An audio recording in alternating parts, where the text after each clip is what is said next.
Good evening. With your CIGTV news update, I'm Simon Boxall in for Donna Bush.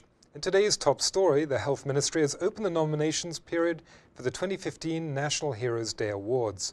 Members of the public have the month of September to send in the name of health services workers for consideration by the 2015 Heroes Day Committee. Nominees may be at any stage of their career, but must have made a significant contribution to the work of the sector in the Cayman Islands. Minister for Health, the Honourable Osborne Bodden, opened the nominations process at a press conference this morning. The Minister spoke about the importance of health services to the community and urged members of the public to participate in the process.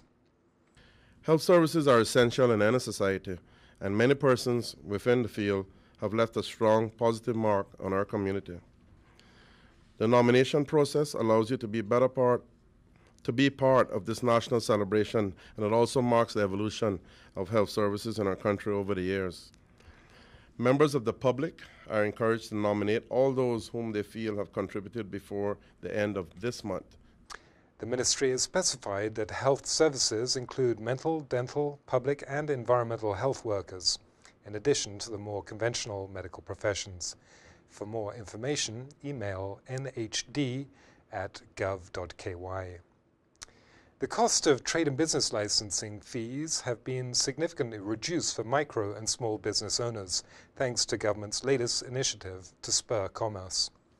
Micro business owners across Grand Cayman, Cayman Brac and Little Cayman may apply for a 100% reduction in licensing fees for the 2014-2015 calendar year. Micro businesses employ up to 4 employees, excluding the owner, and have an annual gross revenue of less than 250,000 CI dollars.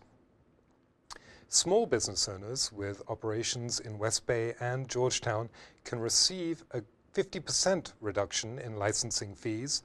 In Boddentown, Northside and East End, a 75% reduction is available during the 2014-2015 year, and small businesses are those that, among other conditions, employ up to 12 employees, not including the owner, and have an annual gross revenue of CI $750,000 or under. For the sister islands, the 50% reduction for small business owners is in addition to the existing 50% reduction in fees. As a result, small business owners in Cayman Brac and Little Cayman will benefit from a total 75% reduction in fees for the 2014-2015 calendar year. Business owners who are interested in this incentive are encouraged to read further details of this program in the Trade and Business Licensing Amendment of Schedule Order 2014, which is available on www.dci.gov.ky.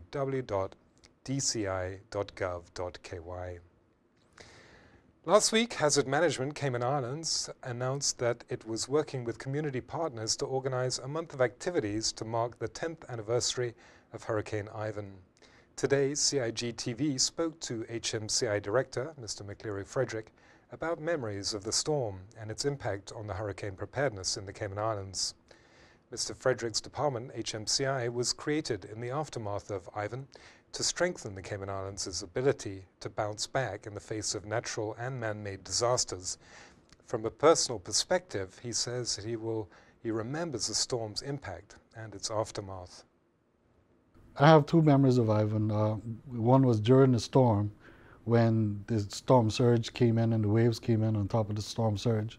And judging from the height of the storm surge and the waves, I felt that we would have a lot more deaths than we did, because I expected a lot of the coastal areas would have been severely flooded.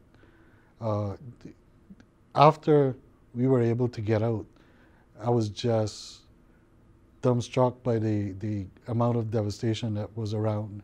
I mean, it was completely different. It was like waking up in a dream.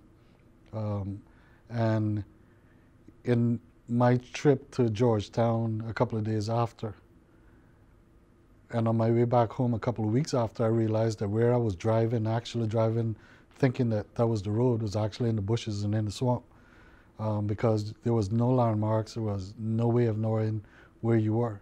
And it was so everything was so changed, the entire environment was so changed that it was just surreal. One of the largest and most important storms in Atlantic history, the HMCI director says Ivan reminded the Cayman Islands government and the people of a very important lesson. Never take a storm for granted whenever you've been given a warning that a storm is headed to us. Whether it's a category 4 or 5 or 1 or 2, you never know what's going to happen. And one of the things with Ivan was that it was forecast to go above us. And I think that caught some people unaware, because the forecast had been to go past us, and then when it changed, I think people were not prepared. But anytime a storm is headed our direction, we should always be prepared, because we never know where it's going to go.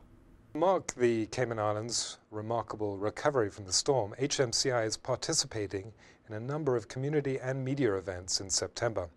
A highlight of the calendar is an international conference that will bring together experts with senior civil servants and members of the community.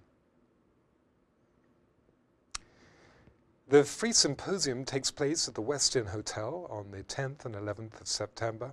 For more information on the symposium and other community activities, visit www.caymanprepared.ky. That's going to be a great conference.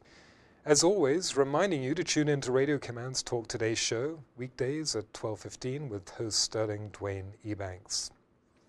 And don't forget, you can watch the CIGTV news update rebroadcast throughout the night, or on our Facebook and YouTube pages. And that ends another news update here on CIGTV. As always, I'm Simon Boxall. Good night, and thanks for watching.